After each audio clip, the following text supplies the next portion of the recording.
Hello and welcome to Hairenik. Today we have a very special guest, Aspram Krpeyan. She is a member of the parliament and a human rights lawyer. I'm your host, Naré Navasardyan, and this is our AYF intern, Areni Panosian. Welcome, Aspram. Hi, thanks for having me. It's a pleasure to be here. Yes, it's a big pleasure for us too. So let's start off with a very important question. How and why did you end up as a member of parliament within Hairenik? How did it happen? Like, did someone approach you? Did you go to them? And what was the atmosphere, political atmosphere in Armenia at the time? Oh, that's the toughest question. One of the toughest questions that I still get because I have to go back in time and I have to go back to the events that happened after the November 9th of 2020. It was an awful period. Personally, for me, it was the toughest period in my life. I could never have imagined a situation like that happening to me personally. So, and I do get it that it was a very tragic period in our history as a nation as well. But my personal trauma and the anxiety and stress and helplessness that it brought into my life personally was huge, unimaginable. And yeah, I think that's later on I discovered that, of course, I was not the only one who experienced all that negativity.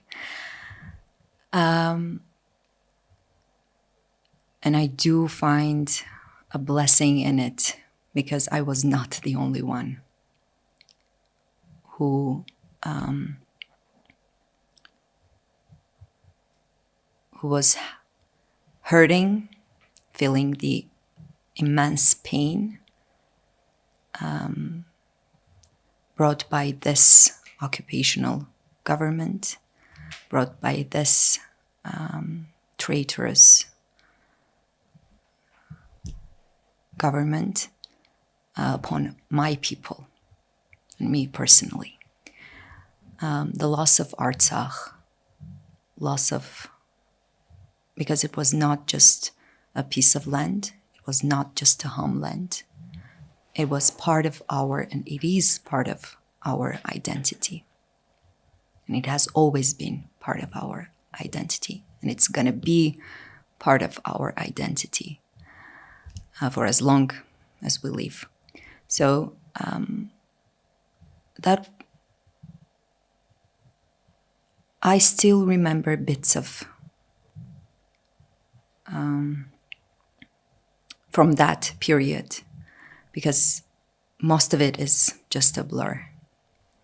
It's the stress, it's the, as I said, helplessness, which I have never experienced before in my life. I've lived abroad, I've traveled a lot.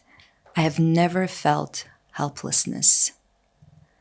I have never felt that I do not belong, because I knew that it doesn't matter where I'm at. I bring with me my identity, my heritage, and that's what makes me unique, and that's what makes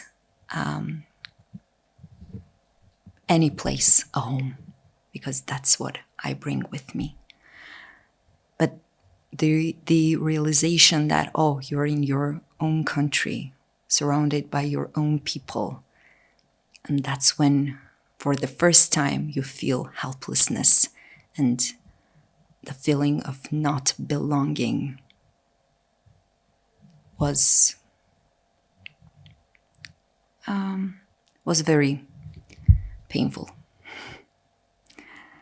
And yeah, that's when I was approached by the AYF. They offered me, because that's what the political situation was. I mean, it was chaotic. The political arena was getting ready for the snap elections, and I was approached by the AYF. They offered me to be included in their list of candidates. And of course, although that was one of the toughest decisions in my life, but I had to choose. Do I want to live comfortably, not in peace with myself? Or I'll choose this new sphere of activity, this new uncomfortable public life, and finally have the hope that one day I'll feel peace. And yeah, that was it. I said, I agreed to the suggestion, to the proposition, and I joined the list, knowing that there is so much that I am going to sacrifice personally, not only as a woman, but also as someone with my heritage and my upbringing. But also knowing that there are things that I want my people to hear, but I knew that there are things that I should do myself. There is no one else that can do it or will do it. And if not me, who else? That's a responsibility. That's a huge responsibility. But then this entire struggle for me as a human being, as a woman, has always been, from the day one, a very personal one, a very personal struggle. Later on, of course, it became something that it transformed into becoming a responsibility that you have for others, for your brothers and sisters, for your compatriots. But in the beginning, it's you. It's just you trying to be the advocate for your own rights, for your beliefs, to advocate for your identity, for your truth. So yeah, that was the journey. Me, a professional who has always worked for the government, my entire professional life. I have always worked for the government. Even when I was living abroad, I was still very active within the diaspora organizations and within the diaspora, trying to somehow bring change, influence change, even if it was just a tiny bit, just a tiny influence. But that has always been my priority. No matter where you are, you should always be helpful for your people, for your nation. you're free to choose how you're gonna do it.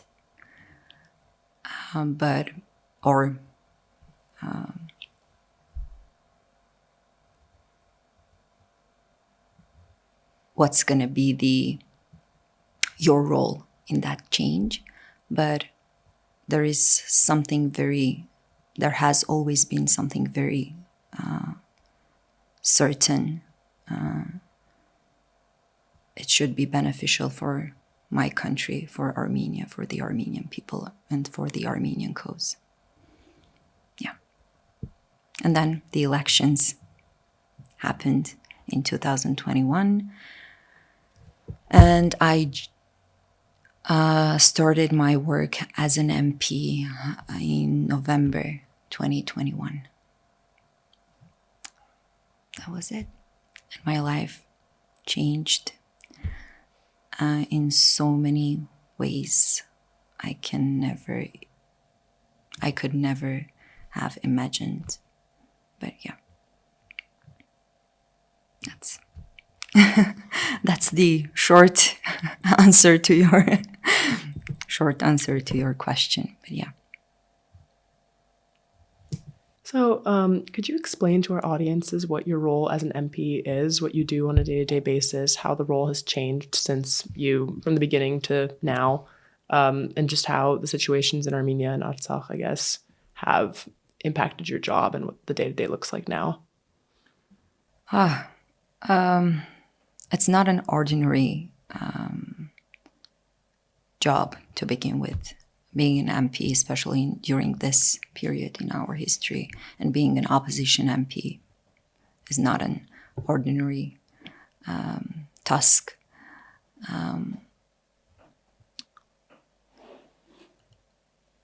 It's something that is not written in any textbook that any of my predecessors had on their tables.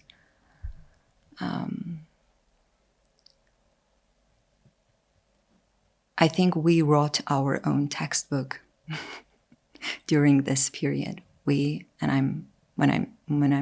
I say we, I mean the opposition MPs, especially women in opposition, young generation of women who are new to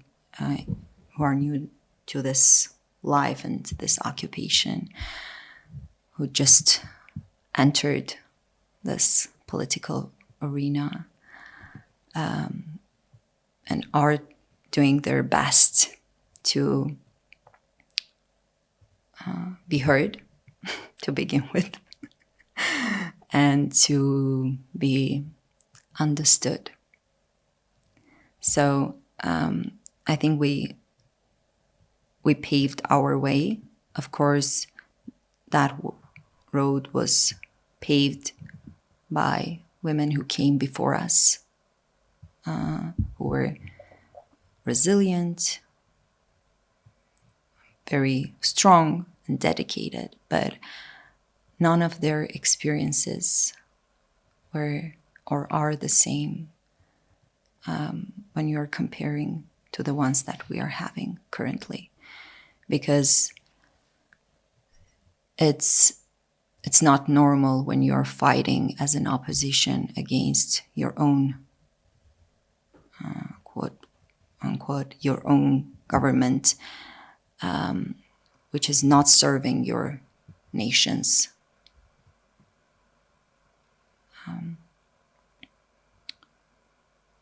interests. So it's puzzling sometimes and very painful at the same time to see that people with Armenian names and surnames who are occupying the most important positions in this country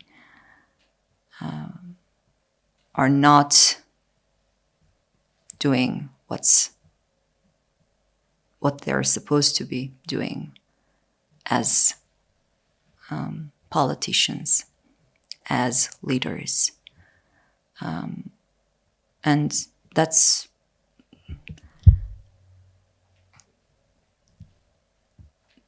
a realization that I had before entering the National Assembly. So for me, it has, I didn't discover it afterwards. I knew that I entered the campaign. I agreed to be nominated as an MP because I knew that these are not the people that should be representing me, my brothers, my sisters, be that in Artsakh, in diaspora, or in Armenia. These are not the people who are genuinely fighting for the Armenian interest, the Armenian cause, or the self-determination of Artsakh, external self-determination of the Artsakhi Armenians. So when you have that perception of your reality, when you see the reality from that standpoint, everything changes. Your attitude, your actions are being dictated by those realities. Hence the activities that I've been conducting so far.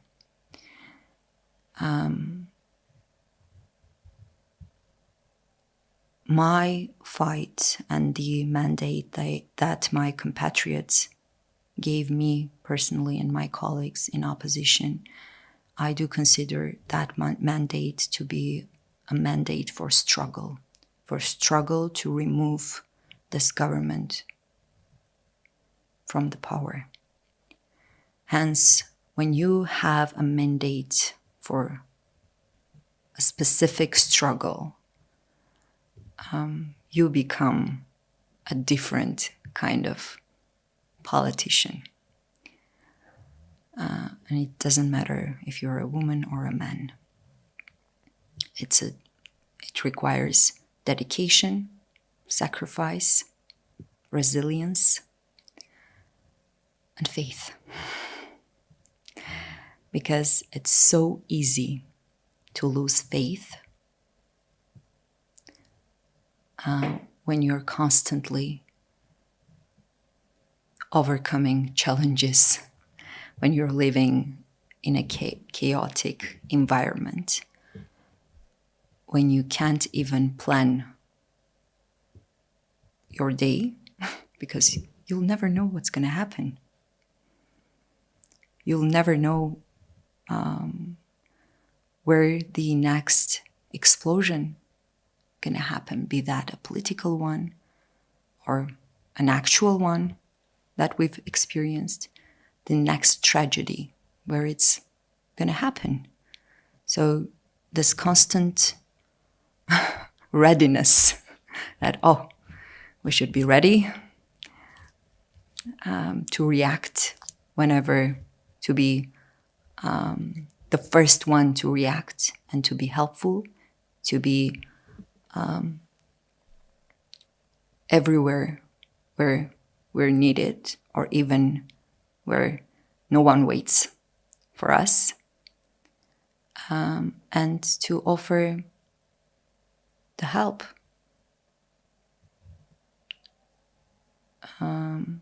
as much as we can. But to be there, the presence is key. When we're talking about the human rights, the protection of human rights, when we're talking about the democratic values, the presence is key. You not only have to, you're required not only to talk the talk, but actually walk the walk. Be true to what you're preaching. people do feel your sincerity. They do identify who's sincere, who's not. And they do feel your compassion. And they do value it. They do appreciate it. So it's all about this human interaction. And that has been the fundament, that has been the fundamental principle of my personal work as an MP. To be helpful and to not only preach the truth that I believe in, but also show by example that I'm not only talking about things, but I'm actually doing my best and trying to live by those rules and principles. So hopefully one day I'll look back to my experience, to my political career, and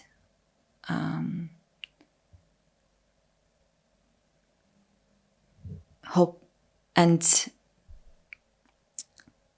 feel satisfied by the results, positive results